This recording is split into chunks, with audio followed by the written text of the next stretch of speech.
السلام علیکم۔ علمی اور فکری نشست کے ساتھ ہم آج حاضر خدمت ہیں صاحبزادہ امانت رسول صاحب کے ساتھ، اور ایک خاص موضوع پر گفتگو کریں گے۔ السلام علیکم سر۔ جی وعلیکم السلام۔ سر ایک بڑا اہم موضوع ہے آج، جس پہ ہم آپ کی جو ہے نا وہ رائے لیں گے۔ ہمارے ہاں خاص طور پہ جو نوجوان پڑھ لکھ جاتے ہیں، جو جی نوجوان اچھی پوزیشن پہ چلے جاتے ہیں، ان کا کوئی اسٹیٹس بن جاتا ہے یا اکنومیکلی وہ اسٹرانگ ہو جاتے ہیں، جی وہ ہمارے ہاں خاندانی جو نظام ہے، یعنی شادی کا جو تصور ہے، اس سے آہستہ آہستہ آہستہ آہستہ دور ہونا شروع ہو جاتے ہیں، کنارہ کشی اختیار کرنا شروع کر جی دیتے ہیں۔ مثال کے طور پہ میرے کئی ایسے دوست ہیں جو یہ چاہتے ہیں کہ یار ہم کسی کے ساتھ نہیں رہ سکتے، ہم اکیلے زیادہ بہتر ہیں، ہم اکیلے زیادہ اچھی زندگی گزار سکتے ہیں۔ اور یہی معاملہ ہمارے ہاں ان احباب کا بھی ہے، ان لوگوں کا بھی ہے جن کی شادی کو تقریباً 5 سال 10 سال 15 سال ہو گئے ہیں، وہ بھی اس سٹیج پہ جو ہے نا وہ آ کے ایک سٹیج پہ آ کے یہ فیصلہ کر لیتے ہیں کہ جی اب ہم ساتھ نہیں رہ سکتے۔ اور وہ جب الگ ہوتے ہیں تو اس طریقے سے الگ ہوتے ہیں کہ شاید ان کے اندر کبھی جو ہے نا وہ آشنائی یا ان کے ساتھ وہ آپس میں کبھی ساتھ رہے بھی نہیں تھے۔ تو آپ اس صورتحال کو کیسے دیکھتے ہیں کہ معاشرہ اس وجہ سے یا اس کانسیپٹ کی وجہ سے کس طرف جا رہا ہے؟ دیکھیے، میں یہ سمجھتا ہوں کہ نوجوان نسل کو بلیم دینے کے بجائے، ان پہ الزام لگانے کے بجائے، ہمیں اپنے معاشرے اور سماج کی طرف بھی دیکھنے کی ضرورت ہے کہ آخر وہ اس نوبت تک کیوں پہنچتے ہیں۔ ٹھیک یعنی ہے۔ آپ یہ دیکھیے نا کہ ایک طرف تو یہ صورتحال ہوتی ہے کہ ہم اپنی نوجوان نسل کو تعلیم دلواتے ہیں، پڑھاتے ہیں، ایک اعلیٰ معیار تک لے کر جاتے ہیں، لیکن دوسری طرف جو ہمارا معاشرہ ہوتا ہے وہ بالکل اس کے مقابلے میں، جسے ہم کہتے ہیں کہ کمپیٹیبل نہیں ہوتا اس کے، یعنی اس کے مقابل اور اس کے مطابق نہیں ہوتا۔ تو جہاں پر اس طرح کی پھر سوچ جنم لیتی ہے، جب نوجوان نسل اپنے معاشرے اور سماج سے غیر مطمئن ہو جاتی ہے تو پھر اس کے بعد اس کے پاس یہی ایک راستہ رہ جاتا ہے کہ وہ یہ سمجھتی ہے کہ میں اس سے بہتر ہے کہ میں شادی کروں یا کسی کے ساتھ زندگی گزاروں، میں علیحدہ ہی اپنی زندگی بسر کروں اور ان میرڈ لائف میں ہی اپنا وقت گزاروں۔ تو یہ ایک بڑی بنیادی بات ہے، اس لیے کہ نوجوان نسل کو ہم محدود نہیں کر سکتے۔ اب ان کے پاس میڈیا کے وسائل ہیں، سب کچھ ان کے پاس موجود ہے، ساری دنیا آپ یوں سمجھ لیجئے کہ موبائل میں ایک ہاتھ کی ہتھیلی میں موجود ہے۔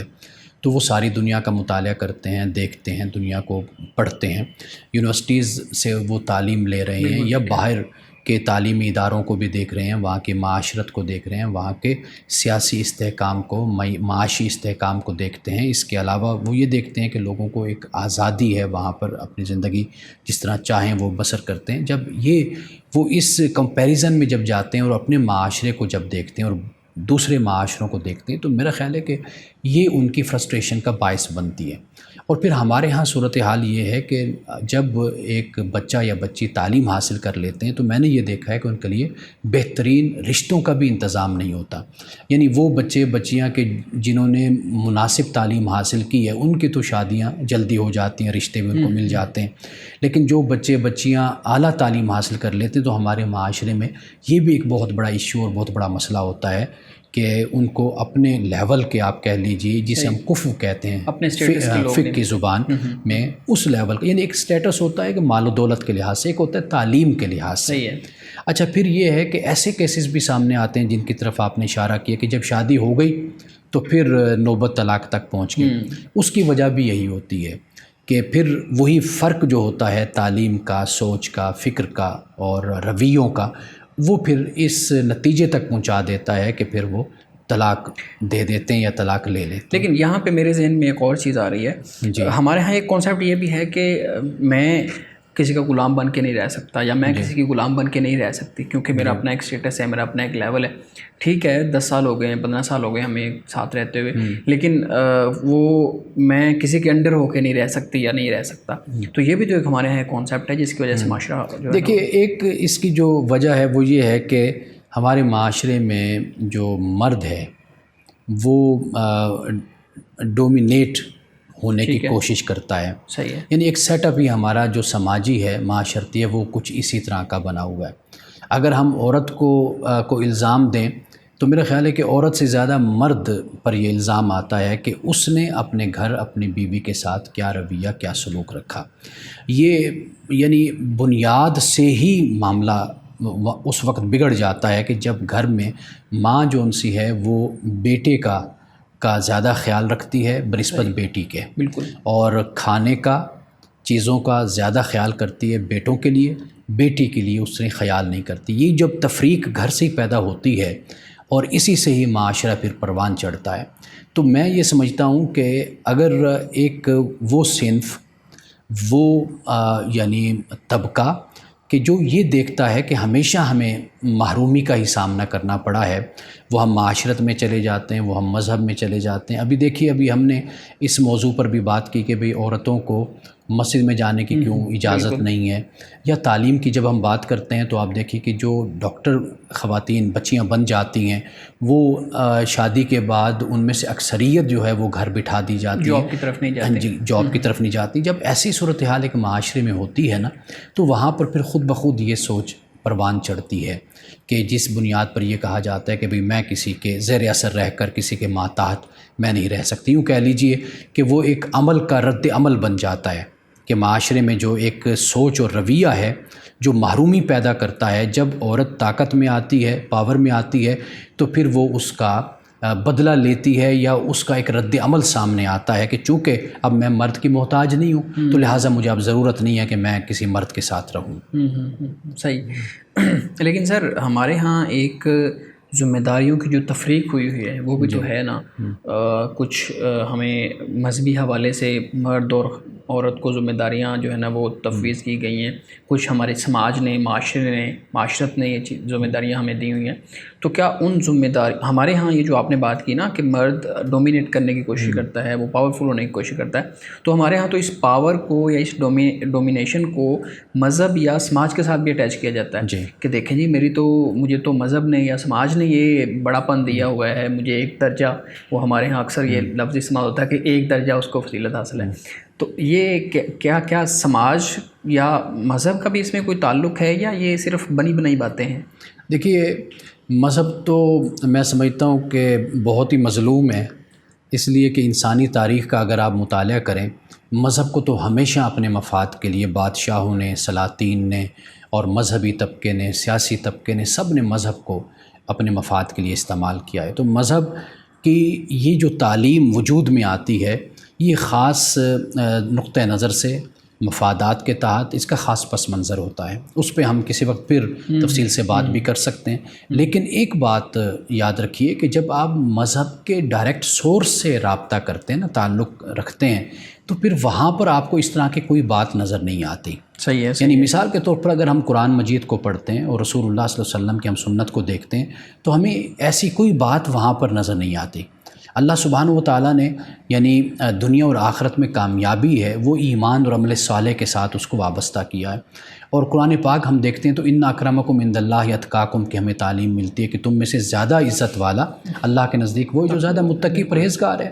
اب اس میں مرد ہے یا عورت ہے، قرآن پاک نے کہیں پر بھی کوئی تفریق کو بیان نہیں کیا. یہ پھر اپنا معاشرہ اس کا سیٹ اپ ہوتا ہے اور اس کے رواجات ہوتے ہیں، اس کی روایات ہوتی ہیں، رسومات ہوتی ہیں، پھر معاشروں کے آپس میں ایک دوسرے سے جو تعلقات ہوتے ہیں لوگوں کے، ان کے اثرات ہوتے ہیں، جو ہم ایک سماج میں ایک معاشرے میں جا کر رہتے ہیں اس کے بھی اثرات ہوتے ہیں. تو اس لیے میرا خیال ہے کہ اگر مذہب کی جو تعلیم ہے، دین کی تعلیم اسلام کی، وہ پیورٹی کے ساتھ لوگوں تک اگر پہنچائی جائے تو اس میں تو کوئی بھی جنس کا فرق نہیں ہے.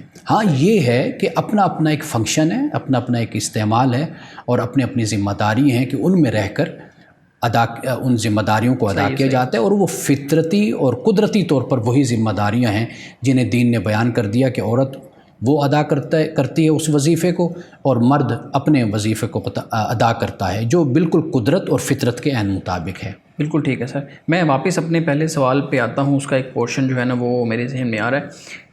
نوجوان نسل ہے، آپ نے کہا کہ وہ سماج کا بھی اس میں کچھ جو ہے نا وہ اپنا تعلق ہے، کچھ ان کی تعلیم کا، کچھ جو ہے نا معاشرت کا. سوال یہ پیدا ہوتا ہے کہ نکاح کیوں ضروری ہے؟ مثال کے طور پہ شادی کیوں ضروری ہے؟ اگر میں یا کوئی بھی تھرڈ پرسن وہ ایک لیول پہ پہنچ گیا، وہ کہتا ہے کہ میں نے زندگی اب ایسے ہی گزارنی ہے، مجھے لگتا ہے کہ ایسے زندگی زیادہ بہتر ہے، تو والدین یا جو رشتہ دار ہیں یا دوست احباب ہیں اس کو شادی کے لیے کیوں کہیں، مطلب کیوں ضروری ہے یہ چیز؟ دیکھیے، نکاح کا جو ادارہ ہے یہ اس لیے وجود میں آیا پہلے دن سے ہی، جب سے حضرت آدم علیہ السلام پیدا ہوئے وہاں سے شروع ہوا، اس لیے کہ تاکہ معاشرے میں جو نسل پیدا ہونی ہے، جو اولاد پیدا ہونی ہے، وہ اولاد ایسی اولاد پیدا ہو کہ جس کے حقوق بھی ہوں اور جس کے فرائض بھی ہوں۔ صحیح۔ یعنی جب والدین اس بات کو اون کرتے ہیں کہ یہ میرے بچے ہیں، یہ میری اولاد ہے، تو پھر والدین ان کی ذمہ داریوں کو ادا کرتے ہیں، یعنی والدین کے ان پر حقوق بھی ہیں اور والدین پر ان کی ذمہ داریاں بھی ہیں، اور اسی طرح اولاد پر بھی والدین کے حقوق بھی ہوتے ہیں اور ذمہ داریاں بھی ہوتی ہیں۔ تو انسانی معاشرہ اسی طرح ہی وجود میں آتا ہے اور اسی طرح آگے بڑھتا ہے، اسی طرح ترقی کرتا ہے، اور اسی طریقے سے ہی معاشرہ امن اور سکون کے ساتھ رہتا ہے۔ ورنہ کیا صورت ہوتی ہے؟ آپ دیکھ لیجئے، وہ پھر تو جنگل کا معاشرہ بن جاتا ہے نا، کہ جہاں پر کوئی نکاح کا تعلق نہیں ہے، جہاں پر کوئی حقوق و فرائض کے معاملات نہیں ہیں، اور جہاں پر بالکل ہی کوئی تفریق رشتوں کی بھی نہیں ہے، تو وہ تو جنگل کا معاشرہ ہوتا ہے۔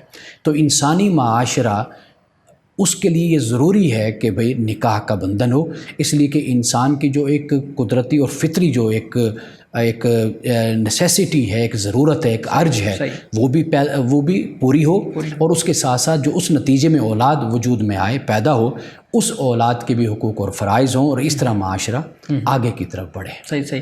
لیکن اسی کے ساتھ ایک اور لنک چیز کر رہی ہے کہ ہمارے ہاں سنگل پیرنٹ کا جو کانسیپٹ ہے وہ بھی بڑا آج کل پریویل کر رہا ہے، اور لوگ خوشی محسوس کرتے ہیں اس بات پہ کہ میں مرد یا عورت اپنے بچے کے ساتھ اکیلا رہ رہا ہوں یا رہ رہی ہوں، کیوں کہ مجھے اپنی بیوی کی ضرورت نہیں تھی یا مجھے اپنے ہسبینڈ کی ضرورت نہیں تھی، تو میں اس لائف میں زیادہ خوش ہوں۔ تو یہ جو ایک کانسیپٹ ہمارے ہاں بہت زیادہ پھیلنا شروع ہو گیا ہے، اور خاص طور پہ بڑے پڑھے لکھے لوگوں میں نے یہ دیکھا ہے کہ بڑے پڑھے لکھے تعلیم یافتہ لوگوں میں یہ چیز ہمیں نظر آتی ہے۔ تو کیا یہ کانسیپٹ ٹھیک ہے یا اس کے بھی؟ دیکھیں، یہ کانسیپٹ بالکل غلط ہے۔ دیکھیے، ایک شخص کا ذاتی تجربہ ہوتا ہے، مثلا کوئی ہے، زید، عمر، بکر، کوئی بھی ہے، اس کی زندگی اچھی نہیں گزری کسی عورت کے ساتھ، یا عورت کی زندگی کسی مرد کے ساتھ اچھی نہیں گزری، وہ اس نتیجے پہ پہنچا کہ بھئی میں نے اب شادی نہیں کرنی، میں نے اکیلی زندگی گزارنی ہے، بے شک میرا ایک بچہ ہے، 2 بچے میں ان کو پال لوں گا، پوس لوں گا۔ اچھا، اسی طرح عورت بھی اس نتیجے پہ پہنچتی، یہ ایک علیحدہ بات ہے۔ ایک ہے کہ پورے معاشرے کو اس پہ پروان چڑھانا اور اجتماعی طور پر یہ رویہ اختیار کرنا، یہ بہت خطرناک ہوتا ہے انسانی تہذیب کے لیے، انسانی تمدن کے لیے اور انسانی زندگی کے لیے۔ صحیح ہے سر۔ ریاست کا کتنا، آخری میرا سوال ہے، ریاست کا کتنا تعلق ہے ان چیزوں کے اندر، شادی کے معاملات کو آگے چلانے میں، طلاق کے معاملات کو آگے چلانے میں، باقی چیزوں کو سیٹ کرنے میں ریاست کا کتنا تعلق ہے؟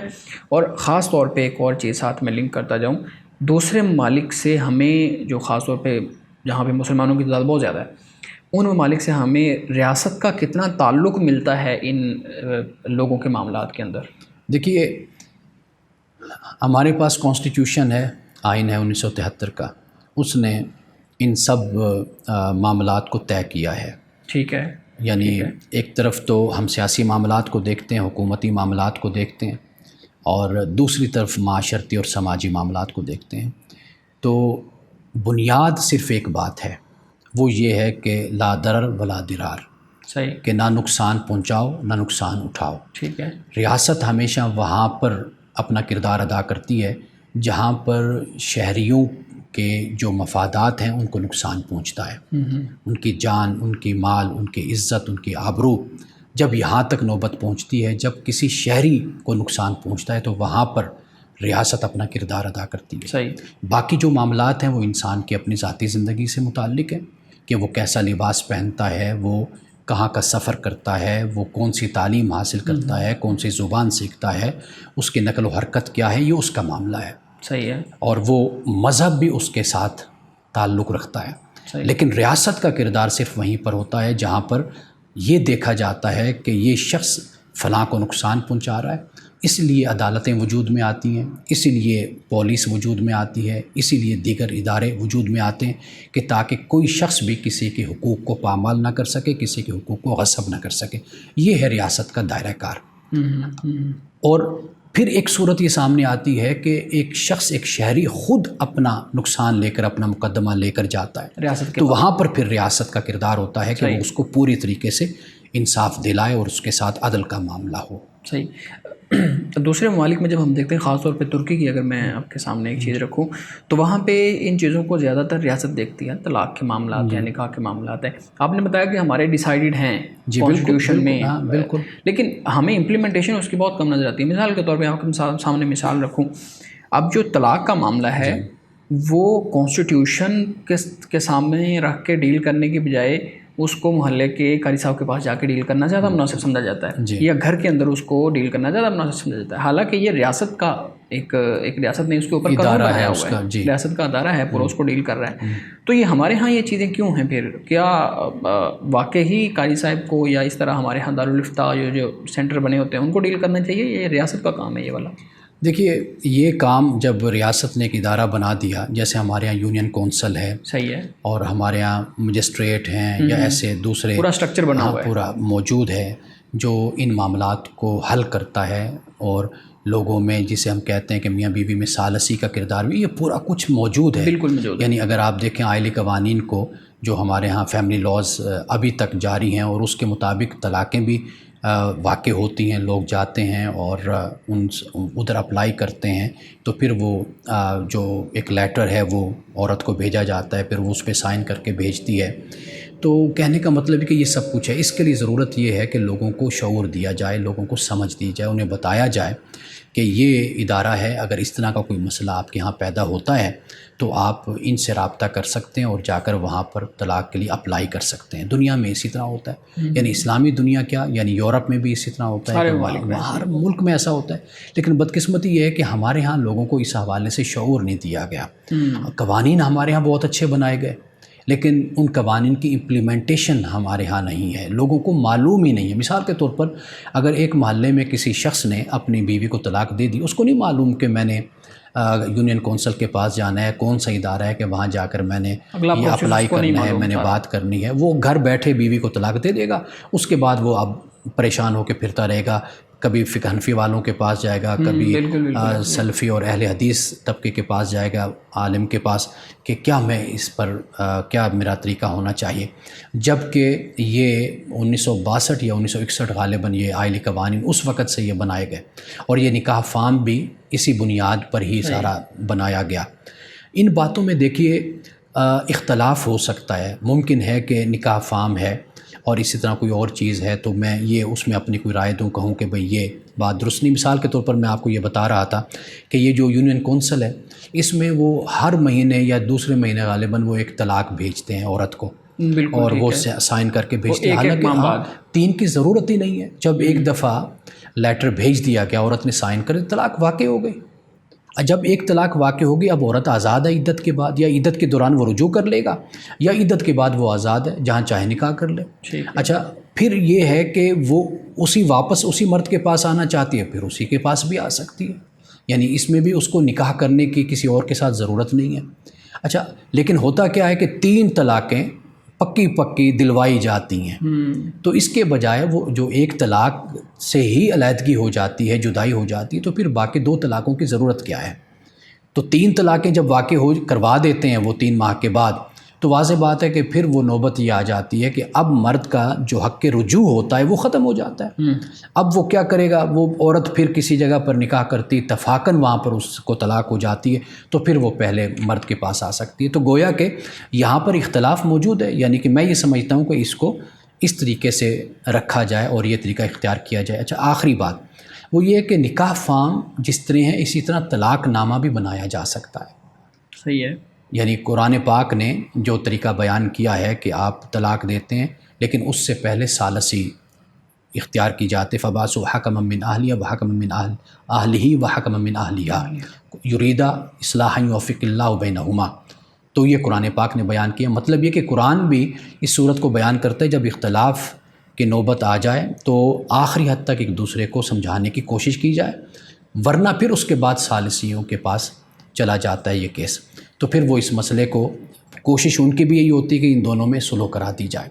تو گویا کہ قرآن نے اس بات کو بیان کیا ہے کہ اسی طریقے سے ہی طلاق یہ بالکل غیر قرآنی ہے اور یہ بدعت ہے کہ عورت کو بیٹھے بیٹھے طلاق دے دی جائے یا ایک دی جائے یا تینوں دے دی جائیں. بہتر طریقہ یہ ہے کہ جو ادارہ موجود ہے اس سے رابطہ کر کے یہ پروسیجر جو پروسیس ہمارا پورا آئین کے اندر ڈیفائن ہے اس پروسیس کو بالکل اس کو فالو کیا جائے. ٹھیک ہے. دیکھیں اس کا شعور لوگوں کو دینے کی ضرورت ہے. ملک کے قوانین کا شعور آپ لوگوں کو دیں گے تب ہی لوگ اس پر عمل کریں گے، ورنہ لوگوں کو معلوم ہی نہیں ہے کہ ہمارے ملک کا قانون کیا ہے. بالکل آپ کی بات بالکل ٹھیک ہے کہ لوگ کنفیوز ہو جاتے ہیں. طلاق دینے کے بعد کبھی وہ جو ہے نا وہ ایک خاص مکتبہ فکر کے پاس جاتے ہیں، وہاں سے بات اپنے ذہن کے مطابق نہیں بنتی تو وہ دوسرے مکتبہ فکر کے پاس چلے جاتے ہیں کہ یہاں سے ہمارے ذہن کے مطابق ہمیں فتویٰ مل جائے گا، یعنی ذہن یا اپنی آسانی کے مطابق جو ہے نا وہ بالکل ایسے ہی. اور اس بنیاد کے اوپر پھر جہاں تک میرا آئیڈیا ہے، اس بنیاد کے اوپر پھر مذہب کے بارے میں بھی مختلف طرح کے خیالات ذہن میں آتے ہیں کہ ایک طرف کچھ ہو رہا ہے، دوسری طرف کچھ ہو رہا ہے. تو آپ کی بات بالکل ٹھیک ہے کہ مختلف جیسے ممالک کے اندر یہ ان چیزوں کے بارے میں اویئرنیس دی جاتی ہے، باقاعدہ طور پہ ٹریننگ دی جاتی ہے. اور ہمارے ہاں تو وہ ہم نے اپنے ادارے کے تھرو وہ ایک کورس شروع کیا تھا جو ہے نا وہ زوجین تربیت کورس والا، تو وہ بڑے لوگوں نے اس کو سراہا تھا. تو میرے خیال میں اس طرح کے کورسز ہوں اور خاص طور پہ طلاق میں بھی بات ہو ہمارے میں. اب آپ یہ دیکھیے نا کہ میں نے کورس کے دوران یہ نقطہ بھی سامنے رکھا تھا کہ ملائیشیا ترکی 6 ماہ کا کورس ہے کہ آپ سرٹیفکیٹ لیتے ہیں سرکاری ادارے سے شادی سے پہلے پھر آپ کو نکاح کرنے کی اجازت دی جاتی. اب آپ دیکھیے کہ اگر ہمارے ملک میں اس کا شعور ہو اور یہ لازم قرار پائے کہ 6 ماہ کی تربیت ہونی چاہیے پھر اس کے بعد نکاح ہوگا. اب دیکھیے کہ جو بچیاں گھر سے نکل جاتی ہیں یا بچے یہ قدم اٹھاتے ہیں جا کر کورٹ میرج کرتے ہیں، اس کا بھی خاتمہ ہو جاتا ہے. یعنی واضح بات ہے کہ جب آپ 6 ماہ کا کورس کریں گے، آپ کے پاس سرٹیفکیٹ ہوگا، تب آپ جا کر نکاح کریں گے. بالکل. تو یہ معاملہ پھر کسی حد تک کنٹرول ہو جاتا ہے کہ بچی اپنی مرضی کرتی گھر سے بھاگ جاتی ہے یا بچہ گھر سے بھاگ جاتا ہے، کورٹ میرج کر لیتے ہیں. تو آپ دیکھیے کہ اس کے کتنے فوائد ہیں قوانین پر پابندی کرنے کے. بالکل آپ کی بات 100% ٹھیک ہے کہ ان چیزوں کی ہمیں اویئرنیس ہونی چاہیے اور ان چیزوں کو ہمیں سامنے رکھنا چاہیے. ناظرین ہمیں وقت ہمارے پاس اتنا ہی ہوتا ہے، ہم نے مختصر جو ہے نا وہ وقت کے اندر بات کرنا ہوتی ہے. تو انشاءاللہ ہم دوبارہ حاضر ہوں گے ایک نئے موضوع کے ساتھ، ایک نئے عزم کے ساتھ. ہمیں اجازت دیجیے. خدا حافظ.